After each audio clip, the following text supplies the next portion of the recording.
Queridos irmãos, que alegria estarmos juntos novamente para esse tempo de pausa para a paz, agora em um novo formato, uma vez por semana, toda quarta-feira. Eu quero pensar com você nesse momento sobre um texto muito conhecido que está no Evangelho de Mateus, capítulo 19, versículo 16 em diante.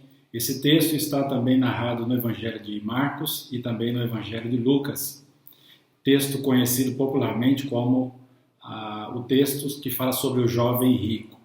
Esse jovem possuía muitas riquezas, muitas propriedades, o texto deixa isso bem claro, provavelmente um homem já bem sucedido, tinha tudo o que precisava para o seu sustento, materialmente falando, mas lhe faltava algo. Ele era um homem muito religioso, o texto também deixa isso bem claro.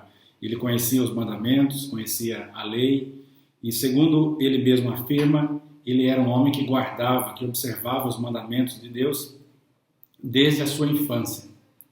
Só que ele se aproxima de Jesus com uma pergunta, e a pergunta é uma pergunta muito interessante, que talvez você já tenha feito, talvez você conhece alguém que já tenha feito essa pergunta.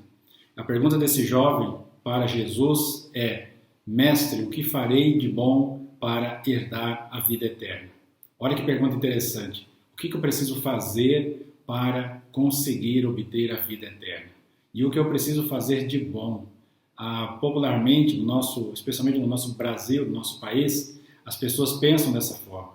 Se eu fizer coisas boas, no final da minha vida, Deus vai colocar na balança aquilo que eu fiz de bom, aquilo que eu fiz de errado, e certamente se eu fizer muitas coisas boas, aquilo vai me beneficiar e eu vou obter algum ponto diante de Deus, né? Eu vou obter, de certa forma, conseguir vantagens ali que vão me ajudar a entrar no céu e conseguir algum benefício assim diante de Deus.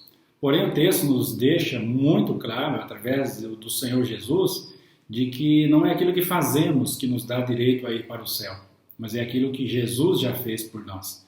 Não é aquilo que a nossa própria capacidade consegue fazer.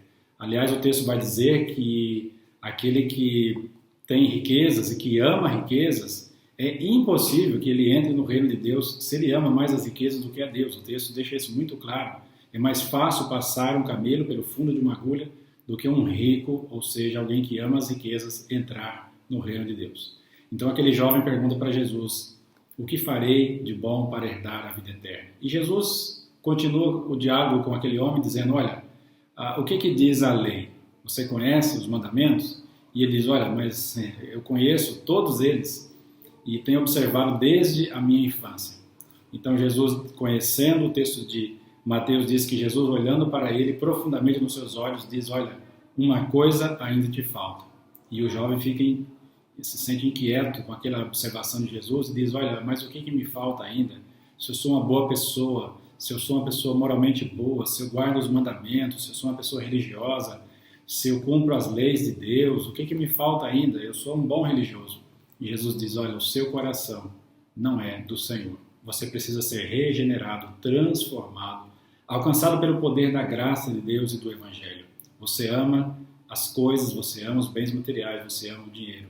Jesus propõe ali um desafio, o custo, o preço do discipulado para aquele jovem que achava que era rico. Na realidade, Jesus é o jovem rico, ele é o Senhor da glória, Deus excelso, Deus criador de todas as coisas. Jesus é o extremamente rico, cheio de poder, de glória e de majestade, mas que se fez pobre para vir a esse mundo e dar a sua vida por nós. E naquele momento Jesus diz assim: olha, vai, vende tudo o que tens, distribui aos pobres, depois você volta, você me segue e você terá um tesouro no céu. O texto diz que aquele jovem saiu triste, contrariado, porque era dono de muitas propriedades. Que desafio, um desafio muito grande. Que Deus te fortaleça, que Deus te abençoe. Creia, a salvação é um dom de Deus. É impossível para o homem, sem a graça de Deus, ser salvo. Deus te abençoe.